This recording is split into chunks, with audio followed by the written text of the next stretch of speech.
Engine Adventures, Flynn. This story is about Flynn, Sodor's fastest fire engine. He can travel on a track or go by road. But one day, Flynn forgot how to use his road wheels. How would he race to the rescue now? Flynn was a fire engine with two sets of wheels. One set was for riding the rails, and the other was for rolling on the roads. One day, Victor was fixing Flynn's road wheels. "Ready!" smiled Victor. "Now you can rescue by road or by rail." But Flynn hadn't driven on roads for a long time. His wheels wobbled as he rumbled away. Before long, Flynn stopped at a quiet junction.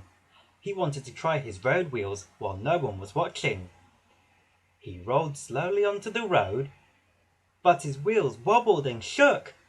He didn't feel much like the famous fiery Flynn. Just then, Charlie chuffed by. "Ha ha ha! What's wrong?" he peeped. "You look like a big red wobble on wheels! Ha ha ha ha!" Flynn didn't want to look silly, so he rolled back onto the rails where his wheels wouldn't shake. "The Sodor Search and Rescue Team need your help," said Charlie. "Hurry, hurry! If you can!" Rocky was glad when Flynn arrived at the Search and Rescue Center. "Emergency!" roared Rocky. "The Fat Controller's shed is on fire!" "Firefighter Flynn, ready, steady, and raring to go!" Flynn called. The quickest way to reach the shed was by road, but Flynn was worried about his wobbly wheels. "I can get there faster than fast by rail," he promised Rocky. Riding the rails, Flynn felt fast and fearless. Then he saw Butch had broken down ahead. "Can you give me a tour, Flynn?" called Butch. Flynn wanted to help, but he knew that would mean using his wobbly road wheels. He didn't want to be called a big red wobble again. "Sorry, Butch," said Flynn. "I'm racing to an emergency." And he rattled away. There was more trouble at the level crossing. Bertie had stopped. His engine had overheated. "Please fetch some water to cool me down," beeped Bertie. Flynn wanted to help, but he would have to go on the road. He didn't want Bertie's passengers to call him a big red wobble. "Sorry," called Flynn. "The Fat Controller's shed is on fire." Flynn felt bad for not helping, but he didn't want his friends to see him wobble all over the roads.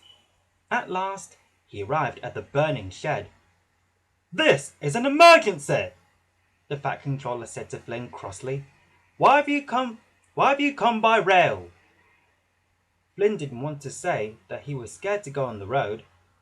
"I'm sorry, sir," he cried. "No excuses, Flynn," said the Fat Controller, "and no more delays." Flynn looked at the fire. Then he looked at all the people watching him. "They will call me a big red wobble," he worried. "I can't go on the road. I just can't do it." Flynn felt terrible. "I'm not fiery, Flynn. I'm frightened, Flynn. I can't save the shed, and it's all my fault." Suddenly, a little boy shouted, Our firefighting hero is here! Hooray for Flynn!" Everybody cheered. Flynn looked, and he listened. Then his wheels stopped wobbling. "I am Fiery Flynn. I want to be a hero. I don't mind being called a big red wobble on wheels. I'm ready to rescue. Here I come!" Flynn raced onto the road. His wheels wobbled, but Flynn didn't mind. He was Firefighter Flynn of the road and rail. "Stand back for Flynn!" the Fat Controller boomed. Water whooshed into the flames. They flickered and fizzled, and soon the fire was out. "Now I must hurry. I have others to rescue," Flynn said bravely. First, Flynn fetched water to cool down Bertie's engine. Then he towed Butch safely home. Thomas and Charlie were waiting to greet Flynn. "Your wheels aren't wobbling," Charlie said. "You're not a big red wobble anymore." "No, you're a big red hero," Thomas smiled. Flynn's wheels began to shake again, but this time it wasn't with worry. It was with joy.